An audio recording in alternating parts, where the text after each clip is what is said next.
ลุกขึ้นมาฉายแสงเถิดชีวิตเป็นเช่นเจ้าสร้างขอต้อนรับเข้าสู่รายการพลังแห่งชีวิตรายการเพื่อการสร้างแรงบันดาลใจครับโดยผมสุนัยเลาหาวิวัฒน์ผู้ดำเนินรายการมาพบกับท่านผู้ฟังทุกวันเสาร์เวลา 11 โมงถึงเที่ยงทางสถานีวิทยุเพื่อการศึกษาพระพุทธศาสนาและวัฒนธรรมคลื่น FM 104.5 เมกะเฮิรตซ์ออกอากาศณวัดฟ้าหินจังหวัดเชียงใหม่สำหรับท่านผู้ชมที่ชมผ่านทางโทรทัศน์ออนไลน์นะครับท่านสามารถรับชมได้ทางเว็บไซต์ YouTube หรือ Facebook โดยพิมพ์คำว่าวัดฝายหินหรือไม่ก็เข้าไปที่เว็บไซต์สถาบันพลังแห่งชีวิตเชียงใหม่นะครับจะมีลิงก์ทางขวามือบนรายการของเราเป็นรายการสดในช่วง15 นาทีสุดท้ายก่อนหมดรายการท่านผู้ฟังสามารถโทรศัพท์เข้ามาซักถามได้ที่หมายเลข0857088122สำหรับวันนี้รายการพลังแห่งชีวิตนำเสนอท่านผู้ฟังในเรื่องใช้ชีวิตให้สุดศักยภาพ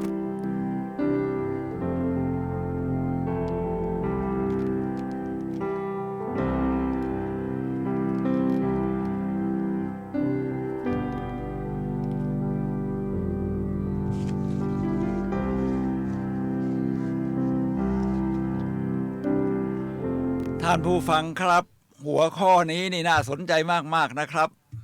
ใช้ชีวิตให้สุดศักยภาพต้องใช้แบบไหนแล้วศักยภาพของเรานี่จะมีสักเท่าไหร่ใน NLP Neuro Linguistic Programming ภาษาที่ใช้โปรแกรมจิตประสาทนะครับซึ่งได้บอกในเรื่อง mindset ไว้มีอยู่22ข้อมีข้อหนึ่งน่าสนใจมากๆครับคือ mindset ที่บอกว่าPeople have all the resource to success ผู้คนมีทรัพยากรที่จะประสบความสำเร็จอยู่ในตัวครับทุกคนมีทรัพยากรที่จะประสบความสำเร็จครับแต่คำถามว่าแล้วทำไมไม่ทุกคนล่ะที่ประสบความสำเร็จท่านผู้ฟังอาจจะงงกับคำถามนี้ถ้า mindset ของ NLP บอกว่า People have all the resource to success ผู้คนมีทรัพยากรที่จะประสบความสำเร็จท่านผู้ฟังครับแม้จะมีทรัพยากรตรงนี้อยู่แต่ไม่ทุกคนที่จะประสบความสำเร็จก็เพราะว่า1เขาไม่รู้ว่าเขามีศักยภาพที่มันซ่อนอยู่ข้างใน2เมื่อรู้แล้วไม่รู้จะดึงขึ้นมาอย่างไร3เมื่อดึงขึ้นออกมาแล้วไม่รู้ว่าจะใช้หรือขยายอย่างไรครับนี่แหละครับเป็นสิ่งที่น่าเสียดายที่ทำให้คนส่วนใหญ่ผมยืนยันว่าคนส่วนใหญ่นะครับไม่ได้ใช้ชีวิตอย่างสุดศักยภาพหรอกครับเรียกว่าเกิดมาทั้งทีเนี่ยโอ้โหมันมีอะไรที่ซ่อนอยู่ข้างในดีๆตั้งมากมายแต่ว่าเราไม่ได้ใช้มันเป็นเรื่องน่าเสียดายครับแล้วจะรู้ได้ยังไงว่าเรามีผมเป็นวิทยากรด้านการสร้างแรงบันดาลใจมันมีอยู่โปรเซสหนึ่งครับที่ผมใช้กับผู้เข้ารับการฝึกอบรมก็คือที่เราเรียกว่า point 4คือเราให้ยื่นหัวแม่มือไปนี่นะครับยื่นหัวแม่มือไปแล้วให้เท้าเนี่ยปักแนบพื้นโดยไม่เคลื่อนแล้วให้เอี้ยวตัวไปทางขวามือให้ไกลที่สุดเท่าที่ร่างกายทนไหวเจ็บก็ทนเอาหน่อยเราเรียกว่า point A จากนั้นให้ใช้จินตนาการเพราะใน mindset จะมีคำพูดอยู่อีกคำหนึ่งว่า Life is only imagination ชีวิตเป็นเพียงจินตนาการคือมันอยู่ในจิตใจของเราเนี่ยแหละครับมันอยู่ในจิตใต้สำนึกของเรารวมทั้งจินตนาการที่จะออกมาเมื่อเราจินตนาการว่าเราเอี้ยวตัวไปได้เหมือนกับสายน้ำไหลโดยยืดหยุ่นอย่างยอดเยี่ยมกว่าเดิมก็เลยพอยต์ A ไปอีก1ฟุตเรียกว่าพอยต์ B ให้จินตนาการครั้งที่2ว่าเราไหลไปร่างกายเราเนี่ยเคลื่อนย้ายอย่างยอดเยี่ยมยืดหยุ่นเหมือนกับสายน้ำที่ไหลไปได้ทุกที่ทุกทางคราวนี้ล่ะเลยพอยหมุนตัวไปทางขวาเลยพอย A พอย B ไปจนถึงเลยพอย B ไปอีก1เม็ดเรียกว่าพอย C จากนั้นผมก็จะให้ผู้เข้ารับการอบรมทำจริงครับท่านผู้ฟังครับทำจริงนี่คราวนี้ลืมตาเรามีการปลุกพลังเรียกพลังแบบฉับพลัน Go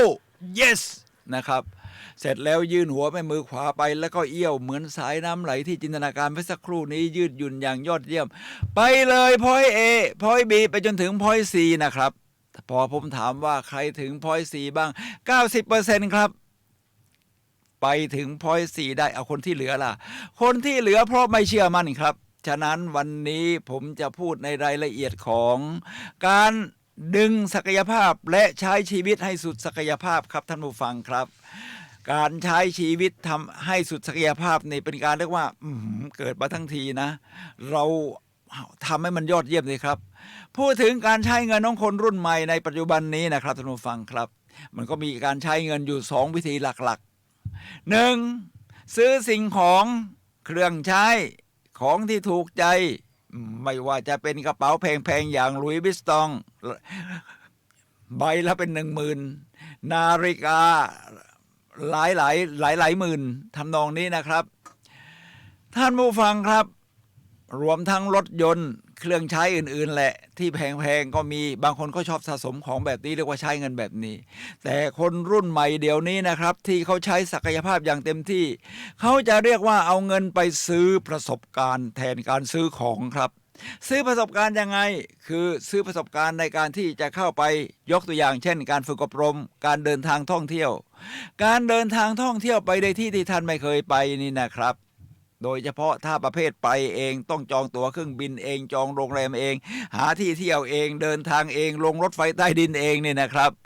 ท่านจะต้องใช้ศักยภาพนี่นะครับดึงออกมาเรียกว่าท่านต้องมีองค์ประกอบอย่างอื่นเช่นคำว่า curious หรือใฝ่รู้และจดจ่อมีความมุ่งมั่นฉะนั้นการใช้ชีวิตแบบนี้เป็นยอดปรารถนาของคนที่มีไฟแรงมีเป้าหมายของชีวิตผมจะ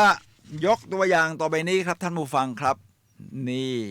เป็นเรื่องของ The Future Project เป็นโครงการแห่งอนาคตนะครับเดี๋ยวผมจะให้ดูรูปหน้าตาประมาณนี้นะครับถ้าท่านดูผ่านทางอินเทอร์เน็ตที่ทาง YouTube หรือ Facebook ในนี้เขียนว่า The Future Project โครงการแห่งอนาคตเขาทำอะไรกันบ้างครับเขาบอกว่า Ready to Dream Bigให้คิดการโดยฝันใหญ่เมื่อท่านฝันใหญ่ท่านไม่ได้ใช้ชีวิตอยู่ในคัมฟอร์ตโซนแบบธรรมดาท่านก็อยากจะทำฝันใหญ่นั้นให้เป็นจริงสิ่งที่ท่านจะต้องทำจะต้องมีองค์ประกอบ3อย่างนะครับซึ่งเราเรียกว่าเป็นเป้าหมายเพื่อการปลดปล่อยศักยภาพอันไร้ขอบเขตของเยาวชนทุกคนเขามุ่งไปที่เยาวชนครับเพราะเขาคิดว่าเยาวชนนี้อยากรู้อยากเห็นแล้วก็มีพลังเหลือเฟือพร้อมที่จะขยายศักยภาพของตัวเองอยู่แล้วใน3ข้อนี้ก็จะมีอย่างนี้นะครับท่านผู้ฟังครับ 1. จุดมุ่งหมายที่เราเรียกว่า purpose 2. ความอึดสู้ทนที่เรียกว่า grit 3. ความเชื่อทัศนคติว่าเราสามารถเติบโตและพัฒนาได้ที่เรียกว่า growth mindset เดี๋ยวผมจะพูดรายละเอียดทีละอย่างนะครับท่านผู้ฟังครับ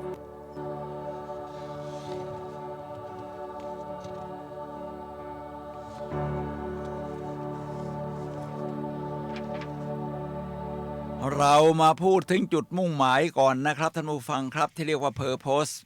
วันนี้ผมใส่เสื้อของ Light University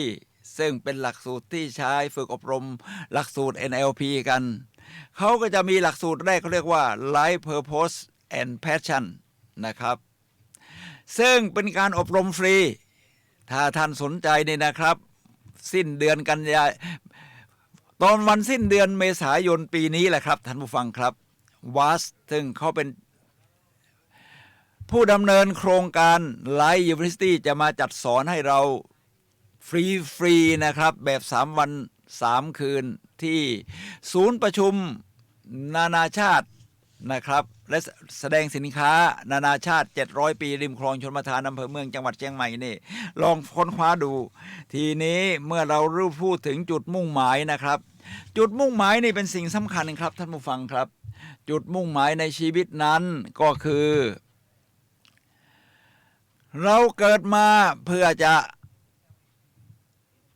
ค้นหาว่าเราเกิดมาเพื่อทำอะไรผมเป็นวิทยากรด้านการสร้างแรงบันดาลใจตามที่บรรยายไว้แล้วผมก็จะชอบมีคำถามอยู่คำถามหนึ่งโดยให้ยกมือนะครับว่าใครรู้แล้วว่าตัวเองเกิดมาเพื่อทำอะไรหรือเป็นอะไรเป็นไงครับมีคนยกมือมากไหมน้อยมาก100 คนมีไม่เกิน10 คนประมาณนี้ครับท่านผู้ฟังครับเพราะไม่รู้ว่าเกิดมาทำอะไรก็ปล่อยชีวิตไปตามเหตุการณ์ตามสถานการณ์นั่นแหละ ถ้าท่านดูหนังกำลังภายในนี่นะครับตอนนี้ผมชอบดูหนังกำลังภายในแทนหนังจากตะวันตกเพราะอะไรครับเพราะตัวละครทุกตัวส่วนใหญ่ที่เป็นตัวเอกเนี่ยนะครับตัวเอกในยิ่งถ้าเป็นหนังกำลังภายในยาวๆอย่างมังกรหยกนิยายอมตะของกิมยงนี่นะครับที่เป็นตัวเอกนี่มีเป็นร้อยตัวละครนะครับแต่ละคนนี่มีจุดมุ่งหมายในชีวิตหมดไม่ใช่ว่าเลื่อนลอยปล่อยไปตามสถานการณ์กดดันไปเรื่อยเดี๋ยวผมจะเล่ารายละเอียดนะครับว่าแต่ละคนนี่เป็นอย่างไรเพื่อให้สอดคล้องกับหัวข้อที่เราพูดว่าถ้าท่านจะดึงศักยภาพท่านต้องมีจุดมุ่งหมายในชีวิตครับท่านผู้ฟังครับการหาจุดมุ่งหมายในชีวิตนี้เขาจะมีโครงการถ้าเป็นชาวตะวันตกนี่เขาชอบทำเป็นโครงการครับเราเรียกว่าวัฒนธรรมแห่งความหมาย The World Value Survey คือสำรวจค่านิยมครับโดยการค้นคว้าสำรวจค่านิยมแรงจูงใจและศรัทธาความเชื่อของคนทั่วไปเป็นเรื่องสำนึกความหมายและการใช้ชีวิตอย่างมีจุดมุ่งหมายครับการใช้ชีวิตอย่างมีจุดมุ่งหมายนี่เป็นหลักการของวิกเตอร์แฟรงเคิลถ้าท่านฟังรายการพลังแห่งชีวิตเคยฟังมาเนี่ยนะครับมีอยู่หลายตอนที่ผมพูดถึงวิกเตอร์แฟรงเคิลเขาเป็นนักจิตวิทยาชาวยิวในกรุงเวียนนาประเทศออสเตรียก่อนในยุคสงครามโลกครั้งที่2แน่นอนครับชาวยิวก็ต้องถูกนาซีจับเข้าค่ายออสวิสนี่นะครับวิกเตอร์แฟรงเคิลถูกขังอยู่ที่นั่นหลายปีครับแล้วก็เปลี่ยนค่ายไปเรื่อยมันอยู่ในสภาพที่กดดันสิ้นหวังเขาจะปล่อยให้ตัวคล้อยตามไปตามเหตุการณ์จิตใจหดหู่ไปตามนั้นหรือไม่ครับเขากำลังค้นหาความหมายของชีวิตแม้จะอยู่ในสภาพที่ถูกกดดันและเมื่อกองทัพพันธมิตรปลดปล่อยการยึดครองของนาซีได้ยุโรปเป็นอิสระวิกเตอร์แฟรงเคิลก็เขียนหนังสือเสร็จครับเรียกว่าเขียนหนังสือ Man Search for Meaning ชีวิตที่ค้นหาความหมายท่านผู้ฟังครับท่านสามารถที่จะค้นหาความหมายได้เช่นเดียวกันว่าเราเกิดมาทำไมเราเป็นยังไงวิธีการนี่ก็คือว่าอะไรที่เราทำแล้วมันมีความสุขนะแต่เขาต้องมีข้อ2ด้วยคือมันเป็นประโยชน์กับคนอื่นถ้าท่านมี2ข้อนี้มาประกอบกันทำแล้วมีความสุขมันมีความหมายกับเราไม่ใช่แค่นั้นมีความหมายกับคนอื่นด้วยคนอื่นได้ประโยชน์จากสิ่งที่เราทำถึงตรงนั้นแหละครับมันก็จะเป็นความยอดเยี่ยม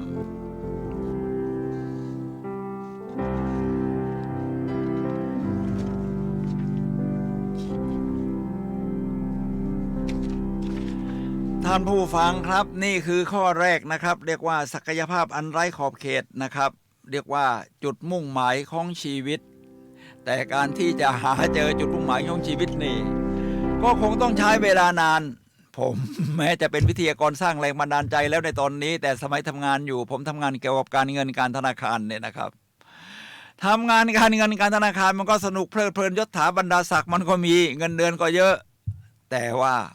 เรารู้สึกว่ามันขาดอะไรบางอย่างที่ทำให้ชีวิตเราเหี่ยวแห้งไม่เติมเต็มไม่ฟูลฟิลเมนต์น่ะพอได้มาพูด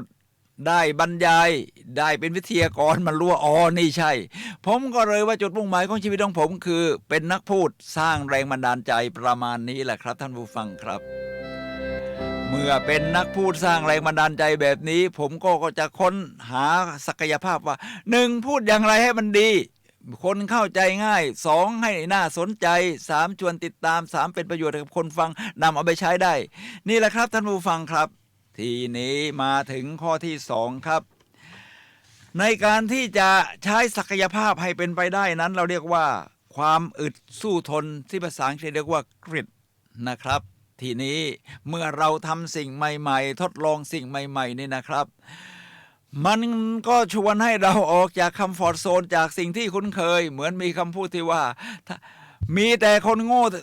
สุดๆเท่านั้นที่อยากได้ผลลัพธ์ใหม่ในขณะที่ยังทำเหมือนเดิมท่านก็ต้องทำสิ่งใหม่ๆที่ครับการทำสิ่งใหม่ๆเป็นสิ่งที่ท่านไม่คุ้นเคยชวนให้ออกจากสิ่งแวดล้อมหรือการกระทำที่เราสะดวกสบายเคยชินเนี่ยนะครับจะทำได้แบบนี้ต้องอึดต้องสู้ทนครับคนที่ประสบความสำเร็จแล้วนำศักยภาพแบบนี้ออกมาได้อย่างเป็นประสิทธิภาพแล้วเป็นประโยชน์กับคนอื่นทั่วโลกนี่นะครับ ผมยกตัวอย่างที่เห็นชัดๆแล้วทุกคนก็ใช้นั่นก็คือบิลเกตแห่ง Microsoft แน่นอนถ้าท่านใช้คอมพิวเตอร์ท่านก็จะใช้ Windows รวมทั้งถ้าทำงานพิมพ์งานเอกสารท่านก็จะใช้ Microsoft Office บิลเกตเนี่ยนะครับตอนที่เขากำลังจะผลิตซอฟต์แวร์แบบนี้เขาต้องมีความอึดสู้ทนนอนดึกแล้วก็นอนน้อยกินข้าวอยู่ในโกดังที่รัฐนิวเม็กซิโกของสหรัฐอเมริกานั่นแหละปกติบ้านเขาอยู่ที่โน่นนะครับซีแอตเทิลที่อากาศเย็นสบายพ่อก็ร่ำรวยเป็นนายธนาคารแต่ทำไมมาอึดสู้ทนอยู่ตรงนี้เพราะเขาเรียกว่านี่คือการใช้และขยายศักยภาพให้มันยืดยาวมาจน Microsoft Office ประสบความสำเร็จแล้วก็โด่งดังไปทั่วโลกอย่างปัจจุบันนี้มาถึงสตีฟจ็อบส์นี่เป็นลูกกำพร้าแล้วก็เขามีพ่อแม่บุญธรรมที่ดูแลอย่างดีประสบทั้งความล้มเหลวเรียนมหาวิทยาลัยลีดแค่ปีเดียวก็ต้องออกเพราะพ่อแม่บุญธรรมหมดเงิน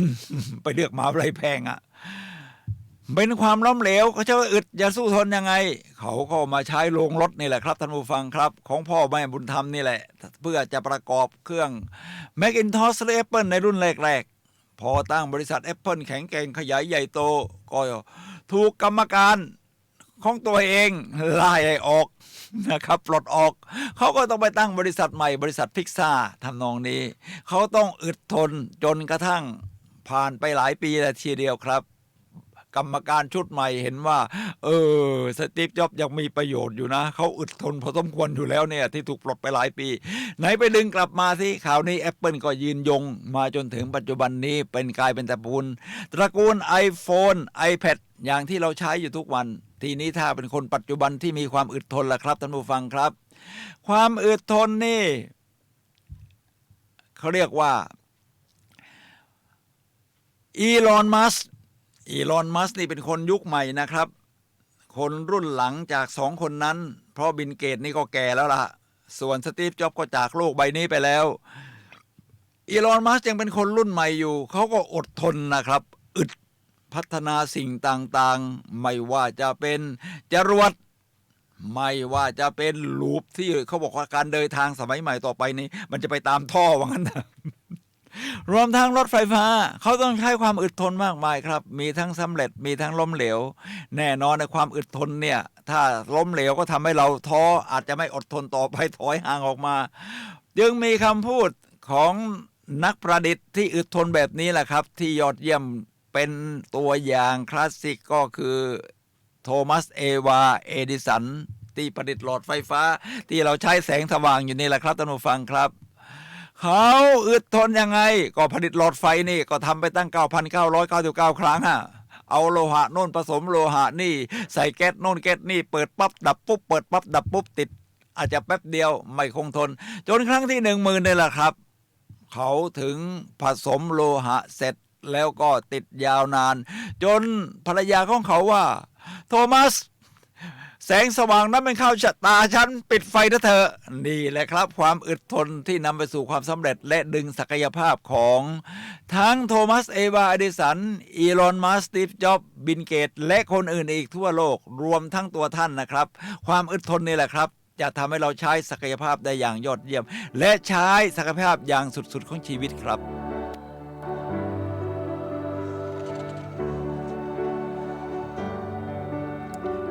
ผมจะยกตัวอย่างของความอึดทนครับท่านผู้ฟังครับผมอายุป่านนี้แล้วถ้าท่านดูหน้านี่ก็คงเอาอาจารย์สุไรนี่อายุก็คงเยอะเหมือนกันนะแต่ผมก็ต้องใช้ความอึดทนในการที่จะไปวิ่งมินิมาราธอนนะครับเพิ่งมาวิ่งได้ตั้งแต่เดือนมกราคมกุมภามีนาเมษานี่ย่างเข้าเดือนที่4ครับที่หัดวิ่งมาเนี่ยก่อนนี้ก็ประเภทเดินเร็วเต้นแอโรบิกก็ไม่เหนื่อยเท่ากับการวิ่งการที่จะวิ่งในแบบนี้มันต้องใช้ความอึดทนสูงเลยศักยภาพมันถึงจะออกมาอย่างเต็มที่ผมฝึกวิ่งนี่ใช้ความอึดทนสูงครับทีแรกเมื่อสมัครวิ่งนี่เอางานแรกก็คือเขาเรียกว่าวิ่งแบบฟันรันคือยังไม่นับเป็นมาราธอนหรอกครับใช้เวลานานครับ เป็นชั่วโมงนะครับกว่าผมจะวิ่งได้5 กิโลเมตรครึ่งใช้เวลานานมากทีนี้เมื่อเราอยากจะพัฒนาศักยภาพเรื่องความอึดทนผมก็ซ้อมวิ่งมากขึ้นวิ่งให้นานขึ้นวิ่งให้เร็วขึ้นฝึกการหายใจฝึกการฝีเท้าของการปั่นแบบจักรยานแต่วิ่งนี่นะครับก็ไปสมัครงานวิ่งงานแรกที่เรียกว่ามินิมาราธอนก็คือ10 กิโลเมตรขึ้นไป10 กิโลเมตรบางทีก็ยาวถึง12 กิโลเมตรที่วิ่งงานสุดท้ายก็12 กิโลเมตรทีนี้แหละครับท่านผู้ฟังครับความอึดทนเป็นสิ่งจำเป็นครับจากวิ่ง5 กิโลเมตรไป10 กิโลเมตรนี่นะครับไม่ใช่ว่าจะแค่ขยายเท่าตัวแต่ความอึดความทนมันต้องสูงขึ้นกว่าเดิมมากถ้าท่านมีความยอดเยี่ยมท่านก็ไปวิ่งฮาล์ฟมาราธอน22 กิโลเมตรหรือมาราธอนเต็มรูปแบบที่เรียกว่าฟูลมาราธอนก็42 กิโลเมตรครับท่านผู้ฟังครับผมวิ่ง10 กิโลเมตรนี่ครั้งแรกใช้เวลา1 ชั่วโมง 28 นาทีเรียกว่าต้องอึดบางครั้งวิ่งไม่ไหวนี่ก็ต้องเดินนะครับเดินทนเอาแต่ว่าเดินแบบเร็วๆคือไม่ยอมหยุดนั่งเฉยๆแน่เพราะเราต้องใช้ความอึดทนเพื่อให้ศักยภาพนี่มันคอยหล่อเลี้ยงเราอยู่จนมาถึงเส้นชัยในเวลาที่ว่านี่แหละครับท่านผู้ฟังครับคราวนี้นี่แหละครับวันพรุ่งนี้ซึ่งตรงกับวันที่21 เมษายนจะมีงานวิ่งมินิมาราธอนรวมทั้งฟันรันที่จังหวัดเชียงใหม่ครับท่านผู้ฟังครับซึ่งจัดโดยกองพลทหารราบที่7ที่อำเภอแม่ริมผมสมัครไว้เรียบร้อยแล้วเดี๋ยวหลังจากเสร็จรายการวิทยุนี่ก็จะไปรับเสื้อกับรับบิบก็คือหมายเลขประจำตัวที่เราใช้วิ่งนี่นะครับท่านผู้ฟังครับงานวิ่ง11 กิโลเมตรนี้ก็คิดว่าต้องใช้ความอึดความทนพอๆกับ10 กิโลเมตรเลยแหละครับท่านผู้ฟังครับจากการซ้อมมันก็ต้องใช้ความอึดความทนสูงเมื่อวานนี้ผมก็ไปวิ่งมาเรียกว่างานวิ่งกรีนฟินรันซึ่งจัดโดยอุทยานหลวงราชพฤกษ์จังหวัดเชียงใหม่แม้จะเป็นงานวิ่งฟรีนี่นะครับท่านผู้ฟังครับแต่เขาก็พาเราเข้าไปที่อุทยานหลวงราชพฤกษ์จังหวัดเชียงใหม่เสร็จแล้วพอวิ่งออกระหว่างวิ่งนี่แน่นอนชัวร์มันต้องใช้ความอึดทนอย่างเต็มที่มีการขึ้นเนินลงเนินนี่นะครับเพราะว่าที่อุทยานหลวงแห่งชาติหรืออุทยานหลวงราชพฤกษ์จังหวัดเชียงใหม่นี่นะครับมีเนินขึ้นเนินลงใช้ความอึดทนสูงแล้วก็ผมก็ขอบคุณเจ้าภาพครับที่จัดงานได้อย่างยอดเยี่ยมมีทั้งน้ำดื่มให้กินฟรีงานนี้ไม่ต้องสมัครนะครับไม่ต้องจ่ายเงินปกติก็ต้องมีค่าสมัครและวิธีการของเขาจัดนี่ผมขอยอมรับนับถือว่ายอดเยี่ยมครับคือให้กินแตงโมฟรีอีกแล้วก็มีขนมสาลี่มีหลายอย่างน้ำนี่ก็ได้รับฟรีจากนิ่มจีเสงก็ขอบคุณครับที่องค์กรเหล่านี้ช่วยกันคนละไม้คนละมือเพื่อช่วยในความอึดทนของการนักวิ่งมาราธอนทั้งหลายนี้ได้มีพลังเพิ่มเติมท่านผู้ฟังครับทีนี้หัวข้อต่อไปครับเราก็จะคุยในหัวข้อที่3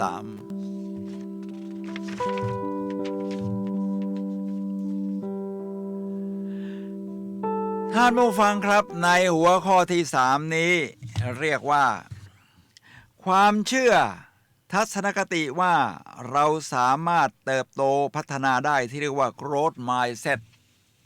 เราเชื่ออย่างไรโลกเป็นอย่างนั้นนะครับเหมือนที่เฮนรี่ฟอร์ดผู้ก่อตั้งบริษัทรถยนต์ฟอร์ดแห่งสหรัฐอเมริกากล่าวไว้ว่าไม่ว่าท่านจะเชื่อว่าท่านทำได้หรือเชื่อว่าท่านทำไม่ได้ท่านถูกทั้งคู่เพราะถ้าท่านเชื่อว่าทำได้ท่านจะมองหาทรัพยากรระหว่างทางหาเหตุผลหาเครื่องมือเครื่องใช้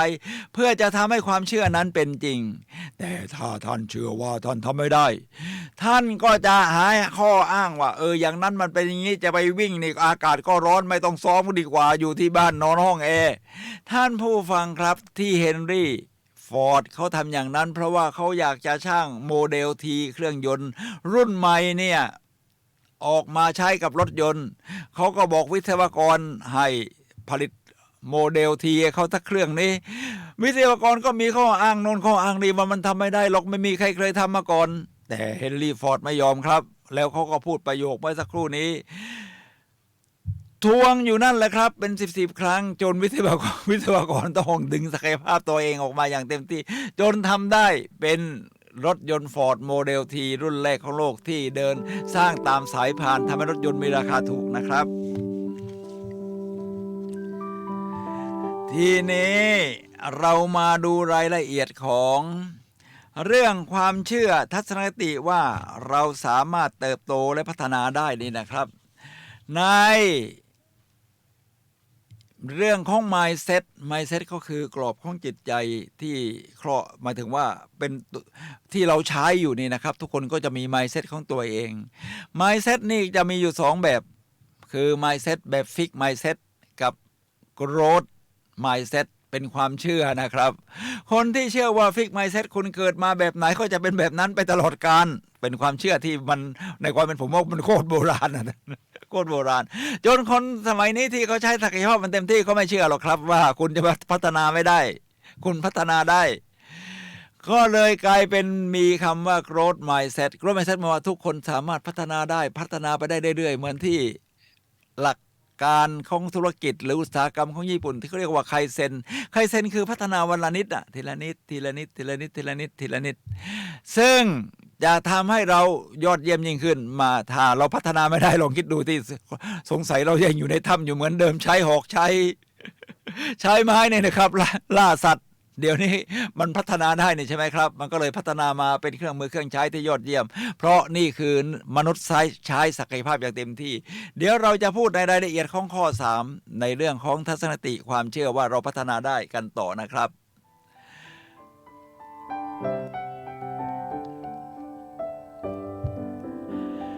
ท่านผู้ฟังครับขณะนี้ท่านกำลังรับฟังรายการพลังแห่งชีวิตรายการเพื่อการสร้างแรงบันดาลใจโดยผมสุนัยเลาหาวิวัฒน์ผู้ดำเนินรายการครับมาพบกับท่านผู้ฟังทุกวันเสาร์เวลา 11 โมงถึงเที่ยงทางคลื่น FM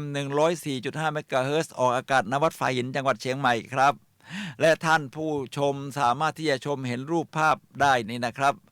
ทางเว็บไซต์ YouTube หรือ Facebook โดยพิมพ์คำว่าวัดฝายหินครับวันนี้เราคุยกันในเรื่องใช้ศักยภาพให้เต็มที่ท่านผู้ฟังครับมนุษย์นี่เป็นคนที่พัฒนาได้อยู่แล้วการใช้ศักยภาพให้เต็มที่ก็คือเรียกว่าใช้ชีวิตได้คุ้มค่าว่างั้นเถอะการจะใช้ชีวิตได้คุ้มค่าเราก็ต้องดึงศักยภาพไม่ใช่ใช้แบบสบายอยู่ในคัมฟอร์ตโซนอยู่ในความเคยชินคุ้นเคยแล้วอยากได้ผลลัพธ์ใหม่มันก็ไม่ออกเพราะทำเหมือนเดิมเราก็ต้องพัฒนาค่อยๆเปลี่ยนแปลงไปตามหลักการ3อย่างที่พูดถึงนี่นะครับซึ่งผมจะทวนท่านผู้ฟังอีกครั้งหนึ่งซึ่งก็คือมี3ข้อ1ให้ค้นหาจุดมุ่งหมายของชีวิตที่ว่าเราจะเกิดมาทำอะไรจะทำให้เรามีความมุมานะที่จะดึงศักยภาพออกมาค้นหาพัฒนาศักยภาพเพิ่มเติม2อึดสู้ทนเพื่อที่จะให้ศักยภาพของเราขยายต่อไปโตยาวนานนะครับเราก็ต้องมีความยืนหยัดแบบนี้แหละครับ3มีความเชื่อทัศนคติว่าเราสามารถพัฒนาและเติบโตได้ซึ่งเรากำลังคุยกันในเรื่องนี้นะครับทางตะวันตกเขาชอบมีโปรเจกต์ครับซึ่งเอรอนเฮิร์สเรียกว่าเศรษฐกิจจุดมุ่งหมายใหม่หรือ The New Purpose Economy มันเป็นเรื่องของความเชื่อเนี่ยนะครับเขาเป็นผู้ก่อตั้งมูลนิธิที่ชื่อว่า Taproot Foundation ให้ความเห็นว่าในอดีตเคยเกิดปรากฏการณ์ที่เศรษฐกิจการเกษตรแผ่วทางให้แก่เศรษฐกิจอุตสาหกรรมในศตวรรษที่19และปัจจุบันเศรษฐกิจข้อมูลข่าวสารก็เปิดทางให้แก่ระบบเศรษฐกิจที่เน้นจุดมุ่งหมายของชีวิตครับท่านผู้ฟังครับฉะนั้นเวลาเราจะทำจุดมุ่งหมายของชีวิตแบบนี้นะครับเราก็มีสิ่งที่สมัยใหม่ที่เราเรียกว่าInternet of Things คือทุกสิ่งทุกอย่างมันเป็นอินเทอร์เน็ตอยู่แล้วครับลองไม่มีอินเทอร์เน็ตเลยครับทุกอย่างก็คงที่ท่านเคยใช้เนี่ยมันก็จะสะดุดหยุดลงพอทุกคนก็มีสมาร์ทโฟนมีโน้ตบุ๊กมีคอมพิวเตอร์ทุกอย่างก็เดินกันไปในอากาศบางทีผมไปวิ่งผมจะต้องใช้ GPS เนี่ยนะครับซึ่งมันก็มาทางอากาศนั่นแหละว่าผมวิ่งเร็วแค่ไหนวิ่งได้ระยะทางเท่าไหร่ไกลใช้รวมทั้งการจังหวะการเต้นของหัวใจอยู่ในเรทไหนท่านผู้ฟังครับตรงนี้จะทำให้ท่านไปสู่ความยอดเยี่ยมเพื่อหาจุดมุ่งหมายของชีวิตผมยกตัวอย่างครับท่านผู้ฟังครับการหาจุดมุ่งหมายชีวิตก็คือประกาศตัวตนของเราออกไปว่าเราเป็นยังไงเราค้นพบชีวิตยังไงทุกคนก็อยากประกาศตัวตนจึงทำให้มี แอปพลิเคชันหรือโปรแกรมคอมพิวเตอร์ที่เราใช้กันผ่านอินเทอร์เน็ตเนี่ยนะครับประกาศตัวตนจุดมุ่งหมายของชีวิตของเราก็คือ Facebook เนี่ยนะครับแน่นอนครับเราก็จะโชว์รูปหน้าตาของเราจุดมุ่งหมายของเราถ้าเราเป็นนักวิ่งเราก็จะโชว์รูปที่เราเซลฟี่หรือถ่ายบรรยากาศการวิ่งรวมทั้งเดี๋ยวนี้เวลาวิ่งนี่เขาก็มีช่างภาพนี่นะครับท่านผู้ฟังครับคอยมาถ่ายเป็นช่างภาพมืออาชีพถ่ายท่าวิ่งของเราสวยๆเมื่อเราเจอช่างภาพเราก็ยกไม้ยกมือแสดงท่าของความมีพลังอะไรประมาณนี้จากนั้นเราก็เลือกรูปเขามาการที่จะเลือกรูปเขามานี่ก็มี2วิธีถ้าจะเอาแบบฟรีๆเลยก็ได้เขาก็ยินดีเต็มใจให้ท่านก็แค่ก๊อปปี้มาแล้วก็มาใส่ใน Facebook ของเรานะครับเพราะเป็นรูปหน้าตาของเราอยู่แล้วแต่ก็จะมียี่ห้อการค้าของเขาติดมาซะหน่อยแต่ถ้าอยากได้แจ๋วๆชัดเจนแจ๋วแหววเลยนะครับแล้วก็ไม่มียี่ห้อการค้าของเขาติดอยู่ในภาพของเราท่านก็ลงทุนซื้อซะหน่อยผมยังเคยซื้อเลยวิ่งงานกรีนฟินแลนด์นี่แหละครับแหมเขาถ่ายได้สวยมากเป็นท่าวิ่งได้สวยที่สุดตั้งแต่เคยเห็นรูปถ่ายตัวเองวิ่งนี่นะครับผมก็เลยตกลงซื้อเขารูปละ100 บาทผมก็เอาไปแชร์ใน Facebook ในที่ต่างๆพอแชร์เสร็จท่าวิ่งนี่สวยอยู่แล้วเป็นการใช้ศักยภาพของการวิ่งอย่างยอดเยี่ยมบางคนบอกว่าอาจารย์สุนัยน่าจะจ่ายเข้าไป200นะเพราะว่าท่าวิ่งนี้ใช้ศักยภาพแบบสุดๆนี่แหละครับท่านผู้ฟังครับเป็นการใช้ศักยภาพที่ผ่านสื่ออย่างยอดเยี่ยม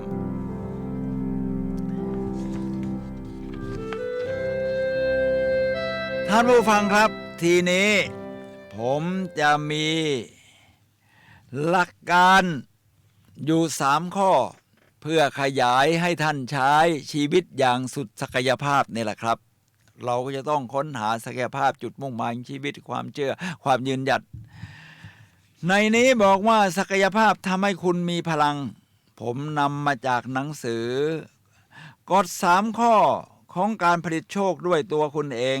หรือภาษาอังกฤษเรียกว่า Hustle นะครับนี่หน้าตาเขาหนังสือเป็นแบบนี้มีแปลเป็นไทยนะครับเป็นหนังสือที่น่าอ่านมากในนี้เขียนอยู่ถึงตอนหนึ่งครับที่เรียกว่า EPS ศักยภาพคือการสร้างองค์3ที่มีพลังศักยภาพคือการสร้างองค์3ที่มีพลังองค์3ที่มีพลังนี่มีอะไรบ้างครับมีอยู่3ข้อผมจะแนะนำให้ท่านผู้ฟังได้รู้จักทั้ง3ข้อนี้ก่อนนะครับซึ่งคิดขึ้นโดย Woody Allen Woody Allen เขาเป็นผู้กำกับภาพยนตร์นะครับแล้วก็สร้างโครงการหนึ่งที่ทำให้เราใช้ศักยภาพและทำให้คนอื่นเห็นศักยภาพของเราก็คือเขาบอกว่าการปรากฏตัว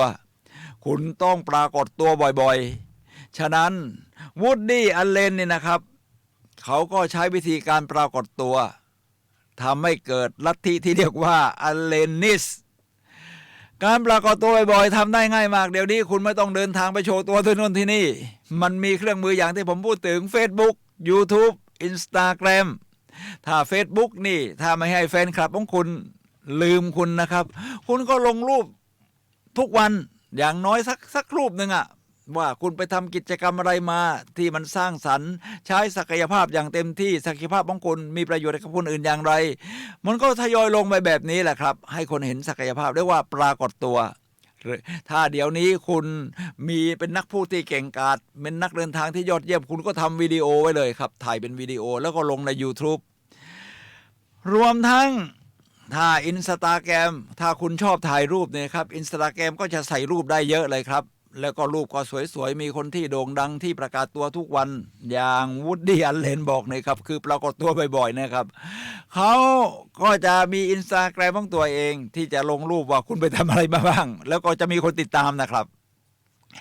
วูดดี้อัลเลนเขาเรียกหลักการนี้ว่าศักยภาพคือการสร้างองค์3ที่มีพลังที่เรียกว่า EPS EPS นี่จะประกอบด้วยอย่างนี้นะครับตัว E แรกก็คือ experimenting เรียกว่าการทดลองคุณต้องทดลองทำสิ่งใหม่ๆบ้างสิไม่ใช่อยู่ในคอมฟอร์ตโซนเหมือนที่เคยพูดไว้อยู่สะดวกสบาย2การเล่าเรื่อง storytelling ผมว่าเป็นเรื่องจำเป็นนะครับซึ่งเล่าได้หลายวิธีทั้งเป็นเรื่องของพูดออกมาจากปากการเล่าเรื่องที่เป็นรูปภาพหรือข้อเขียน3ขยันเสนอโครงการที่เรียกว่า pitching นะครับ เดี๋ยวเราจะเข้าสู่รายละเอียดของทั้ง3ข้อครับท่านผู้ฟังครับเพื่อให้ท่านได้ค้นหาได้ใช้ศักยภาพอย่างสุดชีวิตได้ครับ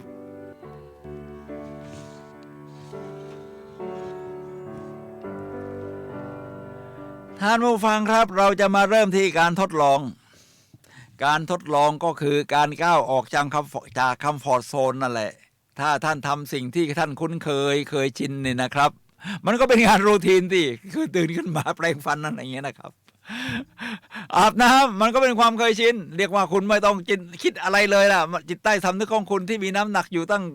90% ในจิตใจเนี่ยมันก็จะสั่งการให้คุณทำไปเรื่อยผมก็เลยแม้แต่ทั้งชีวิตประจำวันผมก็ทดลองทำสิ่งใหม่ๆครับเวลาแปรงฟันเนี่ยนะครับปกติผมเป็นคนถนัดขวาผมก็แปรงฟันมือขวานะครับซึ่งมันคุ้นเคยไม่ต้องคิดอะไรมากจิตใต้สำนึกเป็นคนสั่งการไปปัดขึ้นปัดลงคราวนี้ลองทดลองใช้มือซ้ายบ้าง พอแปลงมือซ้ายนี่มันออกนอกคอมฟอร์ตโซนชัว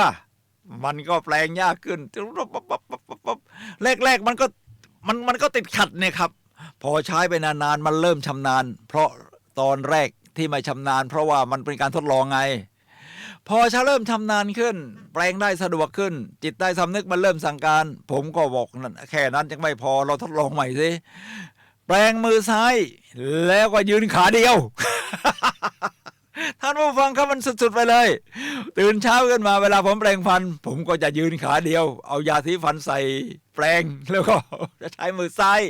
แปรงนะครับทีแรกมันก็ลำบากมากเลยเดี๋ยวก็จะล้มเอ็นไปเอ็นมาต้องเอามือพยุงผนังเอาไว้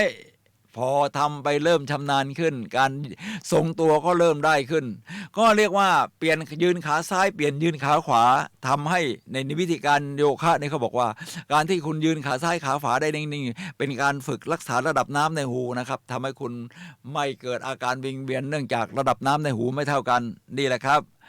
ยิ่งถ้าเป็นเด็กๆล่ะครับท่านผู้ฟังครับยิ่งเป็นความยอดเยี่ยมเวลาเรามีลูกมีหลานหรือเด็กข้างบ้านอะไรเนี่ยเราเห็นเด็กนี่ชอบทดลองครับชอบทดลองทำโน่นทำนี่ผสมนั่นผสมนี่ผมมีหลานอยู่คนหนึ่งครับชื่อพลัมโอ้ชอบทดลองจริงๆเดี๋ยวผลิตปืนฉีดน้ำเสร็จให้ฉีดแบบอัตโนมัติปืนฉีดน้ำแบบอัตโนมัตินะครับเขาผลิตเองเขาก็สามารถฉีดน้ำแบบอัตโนมัติได้เวลามีลังกระดาษที่เราสั่งซื้อของมาลังเนี่ยเขาก็จะไม่ให้ทิ้งเขาก็จะประดิษฐ์เอามาไปต่อเป็นบ้านเป็นสะพานเป็นอะไรนะครับเด็กมีจินตนาการชอบที่จะทดลองแบบนี้นะครับการทดลองแบบนี้แหละเป็นองค์ประกอบที่หนึ่งที่ทำให้เราค้นหาศักยภาพและดึงศักยภาพใหม่ๆมาและค้นหาศักยภาพในระหว่างทางที่เราเดินไปชีวิตของผู้ใหญ่ก็เหมือนกันครับเวลาเราเดินทางนี่เราก็ต้องทดลองปกติเวลาเราไปเที่ยวนะครับเราก็ชอบไปกับทัวร์เพราะมันสะดวกสบายตั้งแต่จองเครื่องบินก็ไม่ต้องจองที่พักก็มีบริษัททัวร์จองไว้ให้โปรแกรมต่างๆกินอาหารห้องหับภัตตาคารเขาเตรียมไว้เสร็จตัวแม้จะเข้าไปชมสถานที่สำคัญเขาก็ซื้อไว้รอแล้วท่านผู้ฟังครับมันสะดวกสบายแต่ทำให้เราไม่ได้ทดลองอะไรเลยคราวนี้ผมก็เลยเอาใหม่ครับท่านผู้ฟังครับผมก็ทดลองดูว่าถ้าเราจะเดินทางชนิดที่เป็นบางจังหวะไม่ต้องมีมัคคุเทศก์นำทางบริษัททัวร์ไม่ได้จัดการอะไรให้คุณออกจากโรงแรมแต่เช้าด้วยตัวคุณเองแล้วก็กลับมาแบบค่ำมืดนี่นะครับแล้วคุณจะไปไหนก็ตามใจคุณเป็นการทดลองการใช้ชีวิตแบบท่องเที่ยวโอ้มันสุดๆไปเลยครับท่านผู้ฟังครับผมทดลองที่แรกคือ3 วันที่กรุงปารีสประเทศฝรั่งเศสครับเรียกว่าทางบริษัททัวร์บอกว่า3 วันนี้คุณไปเองนะบริษัทไม่ยุ่งเกี่ยวคุณอยากไปไหนก็ไป ถ้าเราไม่ทดลองแล้วจะไปไหนล่ะไม่รู้จะไปไหนดีเราก็ต้องค้นคว้าหาความรู้การค้นคว้าหาความรู้สถานที่ท่องเที่ยวก็เป็นการดึงศักยภาพที่ยอดเยี่ยมครับคุณก็ต้องหาหนังสือมาอ่านแผนที่ศึกษาแผนที่เส้นทางรถไฟใต้ดินเดินทางยังไงซื้อตั๋วรถไฟใต้ดินเป็นอย่างไรลงสถานีไหนออกจากสถานีแล้วจะเดินต่อไปตรงไหนถึงจะถึงสถานที่เที่ยวรวมทั้งค้นหาดูจาก YouTubeเมื่อถึงวันเดินทางจริงคุณก็ทดลองครับผมไปซื้อตั๋วเรียกว่าซื้อตั๋วรถไฟใต้ดินซื้อทีแรกยังซื้อไม่ถูกครับใช้เครื่องอัตโนมัติไม่เป็นก็ต้องซื้อจากคนขายก่อนเวลาผมควักเงินขึ้นมาแหมเราพกเงินไปเยอะใช่ไหมเงินยูโรอ่ะ คนขายตัวตกใจก็บอกว่าคุณอย่าควักเงินออกมาเยอะเดี๋ยวคนข้างๆเขาเห็นมาอาจจะมีมิจฉาชีพมาได้นี่เป็นการทดลองควักเงินนะครับท่านผู้ฟังครับข่าวนี้ผมก็เมื่อผ่านไปแล้วไม่ควักเงินเยอะแบบนี้แหละครับครั้งต่อไปผมก็เลยทดลองซื้อตั๋วเครื่องบินซื้อตั๋วรถไฟฟ้าใต้ดินที่กรุงปารีสโดยเครื่องเราได้ลองใช้ครับวิธีการถ้าท่านไม่เคยใช้หาอ่านจากหนังสือได้ครับนะถ้าหนังสือก็ของคุณอดิศักดิ์เนี่ยเขาเป็นคนนักเขียนเกี่ยวกับการท่องเที่ยวทั่วโลกหรือดูจากวิดีโอก็ได้ใน YouTube ท่านก็จะเขาจะสอนวิธีว่าจะต้องใช้บัตรเครดิตหรือเงินสดแล้วกดปุ่มไหนบ้างต้องการตั๋วแบบซิงเกิลเที่ยวเดียวหรือไปกลับหรือตั๋วแบบ7วันหรือซื้อทีละใบหรือซื้อทีเดียว10ใบได้ส่วนลดพอเรามีความรู้เราก็ทดลองกดดูเอาแบบ1ใบก่อนเอาแบบทีเดียว10ใบได้ส่วนลดตั๋วจะราคาถูกลงมันเป็นการทดลองที่ยอดเยี่ยมนี่แหละครับพอเข้าไปสถานที่เที่ยวบางแห่งยังแถมให้ซื้อตั๋วจากเครื่องนะครับผมไปที่โรงละครโอเปร่าที่เรียกว่าโอเปร่ากานีเยนะครับโอเปร่ากานีเยเป็นโรงละครที่อลังการมากเลยของกรุงปารีสนะครับใช้เวลาสร้างตั้งหลายปีสวยสุดๆในสมัยยุคนโปเลียนที่3ผมก็ไปซื้อจากเครื่องซื้อทีแรกกดไม่ถูกหรอกครับมันปุ่มอะไรก็ไม่รู้กดผิดกดถูกก็ไม่ได้ตั๋วคราวนี้ต้องทดลองใหม่ทดลองปุ่มที่2อย่างนี้ขั้นตอนเป็นยังไงขั้นตอนที่3คราวนี้ได้ตั๋วครับผมก็เข้าไปชมข้างในโอเปร่ากานีเยได้ด้วยประการชนี้นี่คือความยอดเยี่ยมของการทดลองทำให้คุณดึงศักยภาพออกมาได้อย่างสุดๆแบบนี้แหละครับท่านผู้ฟังครับท่านผู้ฟังครับขณะนี้เราเหลือเวลา10นาทีสุดท้ายก่อนหมดรายการพลังแห่งชีวิตท่านผู้ฟังสามารถโทรศัพท์เข้ามาซักถามได้นะครับเพราะเราเป็นรายการสดที่หมายเลขโทรศัพท์0857088122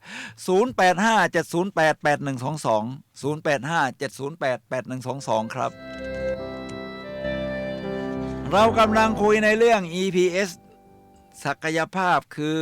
การสร้างองค์3ที่มีพลังเราได้พูดไปแล้วนะครับการทดลอง experimenting ข้อที่2ก็คือ storytelling การเล่าเรื่องนี่เป็นความยอดเยี่ยมนะครับท่านผู้ฟังครับเป็นการโชว์ศักยภาพของท่านและดึงศักยภาพของท่าน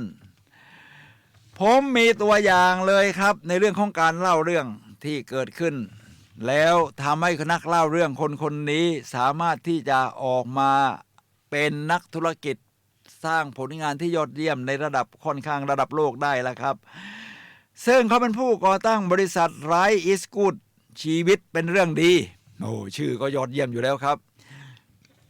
เป็นเรื่องของ2พี่น้องครับชาวอังกฤษที่ชื่อว่าเบิร์ตจาคอบส์และจอห์นจาคอบส์เขามีโปรดักต์สินค้าอะไรครับสินค้าของเขาก็คือเสื้อยืดกระเป๋าแล้วก็จะมีโลโก้ที่เป็นยี่ห้อของเขาเนี่ยนะครับหน้าตาที่เป็นเหมือนกับการ์ตูนยิ้มเนี่ยนะครับขายดิบขายดีแล้วเป็นยังไงครับเรื่องราวเกี่ยวอะไรกับการเล่าเรื่องล่ะตอนเด็กๆนะครับพ่อแม่เขายากจนครับเธอจึงมักขอให้ลูกทั้ง6คนโดย2คนที่ว่านี้น่ะเป็นลูกคนสุดท้องเล่าว่าวันนี้มีอะไรดีๆเกิดขึ้นกับพวกเขามาบ้างวันละ1อย่างท่านผู้ฟังให้ดีนะครับตรงนี้เป็นหัวข้อสำคัญว่าเล่าว่าวันนี้มีอะไรดีๆเกิดขึ้นกับพวกเขาบ้างวันละ1อย่างเด็กผ่านชีวิตใน1วันนี่แน่นอนไม่ใช่มีแต่เรื่องดีทั้งวันมันมีเรื่องปานกลางมีเรื่องที่แย่แต่กฎแห่งการดึงดูด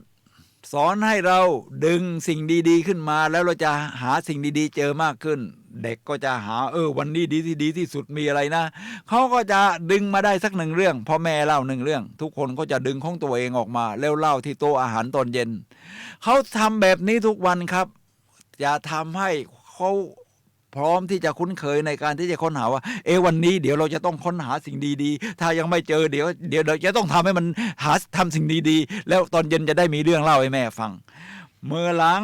พลังและบรรยากาศในห้องอาหารตอนเย็นก็พลันเปลี่ยนไปจากเดิมเด็กๆได้เรียนรู้จากคุณแม่ว่าความสุขเกิดจากวิธีคิดไม่ใช่สถานการณ์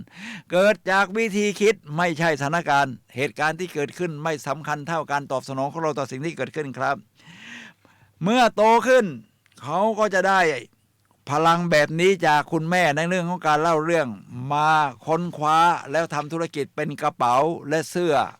ยืดทีเชิ้ตนี่นะครับธุรกิจของเขาไปได้ดีเริ่มจากเสื้อยืดขายดีมีการ์ตูนที่ชื่อว่าเจ้าเจ็ตนี่นะครับนี่การ์ตูนเจ้าเจ็ตเป็นยี่ห้อการค้าของเขาพี่น้องทั้งสองก็ประกาศว่าจุดมุ่งหมายของธุรกิจตนคือการมอบสิ่งดีๆให้คนอื่นแบบเดียวกับที่โจแอนผู้เป็นแม่มอบให้เขานี่แหละครับท่านผู้ฟังครับการเล่าเรื่องนี่แหละครับท่านผู้ฟังครับถ้าเป็นเราล่ะเราไม่ได้อาจจะไม่ได้โชคดีที่มีพ่อแม่ที่สอนให้หาเรื่องดีๆมาเล่าที่โต๊ะอาหารเย็นตอนเย็นทุกวัน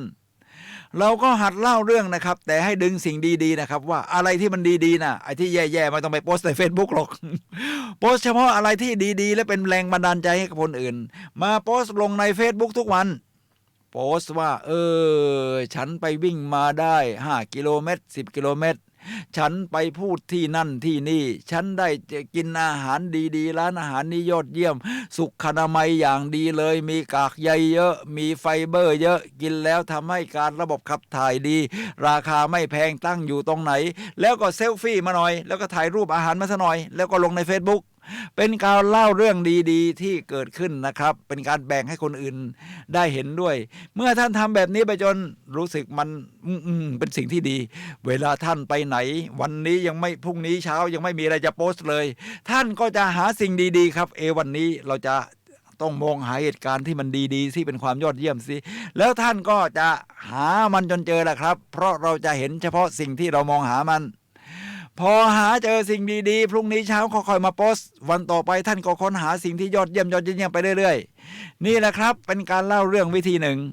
การเล่าเรื่องวิธีที่สองถ้าท่านเป็นนักเขียนท่านก็เขียนบรรยายให้มันหยาดเยิ้มบางคนใช้ภาษาได้ดีใน Facebook ถ้าท่านชอบถ่ายรูปก็ลง Instagram ถ่ายเหตุการณ์ที่นั่นไปเล่นเรือใบมาไปปีนเขามาถ้าท่านทำวิดีโอตัดต่อวิดีโอเป็นผมกำลังเพิ่งทำนะครับนี่ใช้ข้อที่หนึ่งคือการทดลองทำวิดีโอการท่องเที่ยวแล้วก็เป็นการเล่าเรื่องของตัวเองในการเดินทางไปต่างประเทศทั้งที่แบบสะดวกสบายครับที่ผจญภัยสุดๆผมทำวิดีโอไปได้3 คลิป4 คลิปแล้วครับคือไปเที่ยวที่สกอตแลนด์กับเวลส์ไปเที่ยวที่กรุงลอนดอนแล้วก็คลิปที่3ก็คือการเดินทางไปปารีสการเดินทางปารีสมีหลายช็อตครับสถานที่สำคัญแต่ละแห่งไม่ว่าจะเป็นประตูชัยนะครับแห่งปารีสหรือว่าหอไอเฟลที่โด่งดังเป็นสัญลักษณ์ของกรุงปารีสนี่แหละครับก็ทำเป็นคลิปแบบนี้แหละครับเป็นคลิปแบบนี้นี่เวลาเทคนิคของการเล่าเรื่องเราก็ต้องค่อยๆเรียนรู้ครับตั้งแต่คำบรรยายการที่คุณจะเล่าเรื่องแบบนี้แม้จะเป็นประสบการณ์ตรงของคุณแต่การเอ่ยชื่อสถานที่ความสำคัญของสถานที่ประวัติความเป็นมาคุณก็ไม่ได้รู้มาก่อนคุณก็ต้องค้นหาจากหนังสือเมื่อค้นหาจากหนังสือคุณก็มาเตรียมสคริปต์สำหรับอ่านหรือทำนองนี้ครับที่เป็นของตัวคุณเองนะว่าบรรยายเดินทางมาถึงนี่เป็นยังไงว่าอากาศร้อนเย็นแล้วเสร็จแล้วก็บรรยายว่ามันสำคัญอย่างไรทำให้ท่านได้เรื่องเล่าที่เป็นคำพูดจากนั้นท่านก็เอาภาพวิดีโอที่ท่านถ่ายส่วนของผมนี่เป็นรูปภาพครับผมชอบถ่ายภาพผมก็เอาภาพเนี่ยมาต่อกันเรียงกันแล้วให้เข้ากับเนื้อหาที่เป็นการพูดผมก็ต้องใช้เทคนิคในการตัดต่อวิดีโอครับที่เรียกว่าใช้ Premiere Pro CC นะเป็นการเล่าเรื่องที่ผมจะต้องค้นหาศักยภาพและขยายศักยภาพของตัวเองอย่างสุดๆทั้งเทคนิคการพูดเทคนิคการเรียงภาพความสำคัญของสถานที่สำคัญตรงนั้นรวมทั้งการตัดต่อวิดีโอให้ยาวพอประมาณในแต่ละตอนเช่น10 ถึง 20 นาทีไม่เกิน30 นาทีถ้าเป็นการท่องเที่ยวที่สถานที่สำคัญมากประมาณนี้ครับท่านผู้ฟังครับ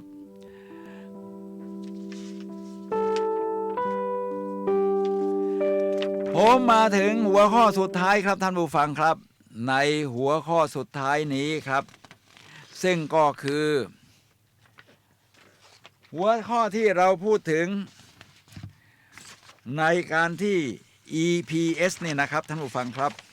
ใน EPS หัวข้อสุดท้ายของบูดดี้อัลเลนผู้กำกับชื่อดังคือขยันเสนอโครงการหรือพิชชิ่งเสนอโครงการนี่ในความเห็นผมไม่ใช่คุณไม่จำเป็นต้องไปประกวดแข่งอะไรกับใครเวลาไปวิ่งนี่คุณก็ไม่ต้องขยันที่จะต้องให้ได้ที่หนึ่งแข่งกับตัวเองครับท่านผู้ฟังครับแข่งกับตัวเองแล้วทีนี้เสนอโครงการล่ะเดี๋ยวนี้คุณไม่ต้องมีเวทีที่มันยิ่งใหญ่แต่ถ้ามีมันก็ดีเช่นเท็ดทอล์กหรือคุณเป็นวิทยากรคุณได้งานใหญ่ๆมามีคนฟัง 2-300 ก็เป็นความยอดเยี่ยมของคุณแต่ถ้าไม่มีถึงขนาดนั้นนี่แหละใช้ Internet of Things นี่แหละทำ Facebook ทำให้คุณเสนอโครงการได้คุณจะทำ Facebook แบบเป็นเพจก็ได้นะครับที่เป็นตอนทำเป็นความยอดเยี่ยมซึ่งผมก็มีทั้ง Facebook ที่ใช้ชื่อว่าสุนัยเราหาวิวัฒน์ภาษาไทยรวมทั้ง Facebook ที่เป็นเพจที่ผมไปจัดฝึกอบรมบรรยายที่ไหนเป็นวิทยากรที่ไหนตรงนั้นเป็นการนำเสนอโครงการครับเสร็จแล้วโครงการต่อไปที่กำลังจะทำอยู่ก็เสนอไว้เลยว่าจะทำวิดีโอการท่องเที่ยวนี่แหละครับผมเป็นคนชอบเดินทางมาแล้ว68ประเทศโอ้มันก็เยอะอยู่เหมือนกันนะใช้เวลาเดินทางมาเนี่ย20-30 ปีแล้วมันก็ได้ประมาณนี้ประเทศจีนนี่ก็ไปหลายครั้งยุโรปไปมาแล้ว8 ครั้งท่านผู้ฟังครับผมก็เตรียมโครงการแบบนี้ครับค่อยๆทยอยออกวิดีโอเป็นชุดเป็นตอนแต่แบ่งเป็นประเทศแล้วก็โครงการนี้ให้ทำให้ดูง่ายทั้งหมดทั้งปวงนี้ครับท่านผู้ฟังครับเราเรียกว่าการใช้ชีวิตให้สุดศักยภาพซึ่งผมแบ่งออกเป็น2ชุดที่ว่าซึ่งก็คือในชุดแรกที่เรียกว่าศักยภาพอันไร้ขอบเขตนะครับคือจุดมุ่งหมาย Purposeความอึดสู้ทนกฤษ3ความเชื่อและคติว่าเราสามารถเติบโตและพัฒนาได้รวมทั้ง EPS ของบูดดี้อัลเลนซึ่งก็คือการทดลองการเล่าเรื่องการขยันเสนอโครงการนะครับท่านผู้ฟังครับเพื่อการใช้ศักยภาพให้สุดชีวิตตอนนี้อยู่ในช่วงสุดท้ายของรายการพลังแห่งชีวิตผมสุนัยเราหาวิวัฒน์และรายการพลังแห่งชีวิตขอลาท่านผู้ฟังไปก่อนนะครับพบกันใหม่วันเสาร์หน้าเวลา 11 โมงถึงเที่ยงทางคลื่น FM 104.5 เมกะเฮิรตซ์จังหวัดเชียงใหม่ครับใช้ชีวิตให้สุดศักยภาพครับท่านผู้ฟังครับ